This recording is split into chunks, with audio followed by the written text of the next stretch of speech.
All right, we're going to start pretty simple here to get things started. Depending on how well you do, will determine how you end up progressing. So, the idea here is we want to get to at least 180 eventually. Eventually. Does that mean you have to get this specific thing at 180? No. Just do the best you can. It is so important to remember, chase the accuracy, not the speed. I like to think of speed as a byproduct of being speed is a byproduct of being accurate at faster tempos. So we want to go for accuracy here because, people can just start, moving around and playing fast, but without control, it's like, well, what's the point of playing fast if you have no control over it? So we want control. So you got good rhythm, your timing's good, the stuff that you sent in, you're following the metronome well, so I do believe that should not be a problem here. Maybe when we get going faster, but you can hear things at the slower tempos, like some of the eighth note stuff, you're hitting that 240, so you can definitely hear a click going pretty quick there. Alright, so the idea, just like that metronome ebook talks about, we start at 60 every day. Doesn't matter how fast you got the day before, always start at 60. And every time you play this correctly, in other words, every time you play this that is good enough that it could be on a record, that's the kind of perfection we're going for here. So, remember, if a mistake happens, and these things do happen, when a mistake happens, let's say you get to the third bar and you make a mistake, do not continue on. You want to start over right away, because only perfect practice makes perfect. If you continue finishing a take that has a mistake or several mistakes in it, you didn't do any benefit. It's just, you just practice making mistakes. So, when mistakes happen, make sure you address it right away. Very important to get these things accurate. So, you're going to spend about things like this, like 10 to 15 minutes. You really don't need to do a whole heck of a lot here with short things like this. Maybe even 15 to 20 minutes max, since it's just the one thing. Okay? Because we want to make sure we're not, overdoing it. And when it comes to really pushing yourself physically and mentally, you can definitely overdo it. Like, you hear about people doing 6, 7, 8 hour practice sessions every day. You can't play that long while pushing yourself very hard. It just doesn't work that way. So we aim to be very efficient with this stuff, right? So, when you reach a point where it takes 1, maybe 2 minutes of really, really struggling to get a good take, and you finally get that good take, that's it. You're done for the day. You don't need to do any more. Unless, here's something else you can do. So basically when I say we're done for the day, you're not going to go any faster. That's it. You don't need to go any faster once you've hit that point of it takes 1 or 2 minutes of really struggling to get it right. So let's say you get up to 170, that's going to be the max for the day because it took 1 or 2 minutes to get it. Well, then you can back this down to 160. And then what you can do is try playing the highlighted part twice through, no breaks. Then see if you can do it 3 times, 4 times. Basically, try and just repeat at a slower tempo than your max. So this way you get more accustomed to playing close to your max, but you're still in control. And if dropping at 10 beats per minute is still a little too fast to add in repetitions, we'll drop it another 10. Just drop it a little bit more. So this way you can get some good high reps in that's close to your max, but still in control.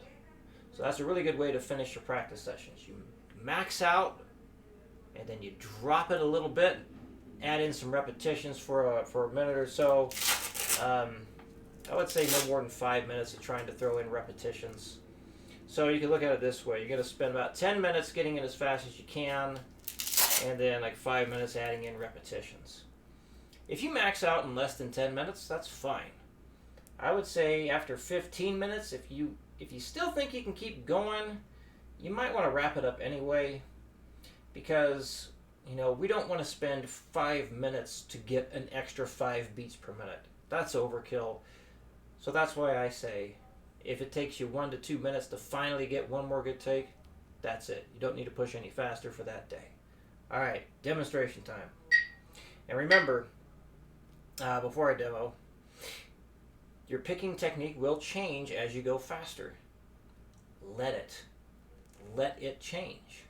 Allow your hand, your wrist, your fingers, allow everything to do what it feels it needs to hit the higher tempos. So you feel your wrist wanting to move a bit more, let it. As long as it sounds good, that's all that matters. That's the most important thing. Did it sound good?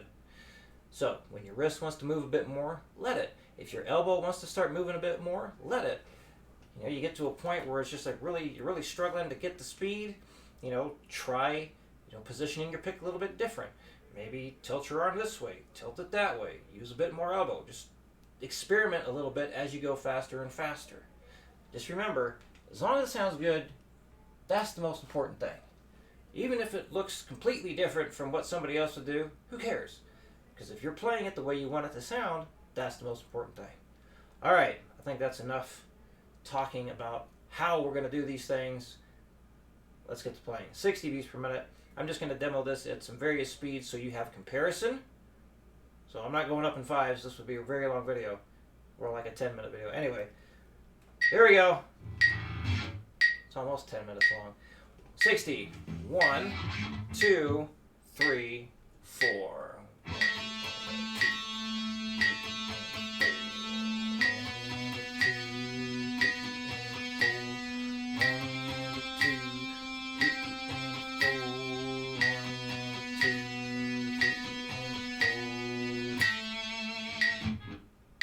All right, 120. Actually, let's do 100 instead. 1, 2, 3, 4.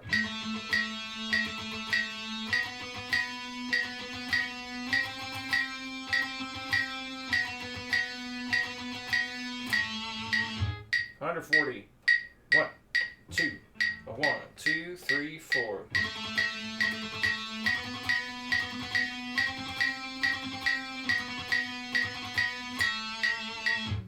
180.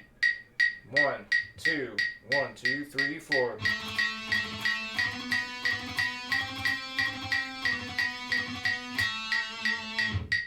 200. 1, 2, 1, 2, 3, 4.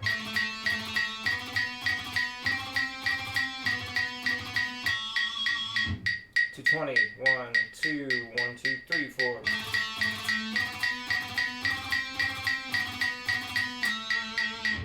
240. 1, 2, 1, 2, 3, 4.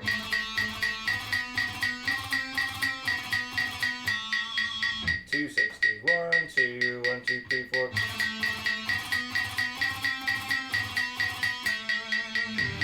All right, guess that's good enough. I think that covers everything. So just rewatch this as many times as you need to understand how we're going to practice.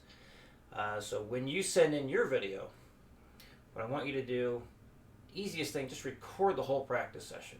No need to split anything up. So this way I can jump around in the video, see how things sound. So I'm gonna watch the first part, make sure that it's played accurately at the slow speed. I'm gonna jump ahead to the faster parts and see where you're getting. So if you could, just let me know what speed you're gonna play as you go. That'll help me keep track of where you're at. Let's see. Now let's tell you what. So we got like what? A little bit more than a week, like a week and a couple days before it's time to turn in a video. If you get this past 180 and you'd like to move on, go ahead and send over your video demonstration whenever you got it. But let's say you don't get to 180. That's okay. Remember, that's okay. Just get to where you can. That's what's important.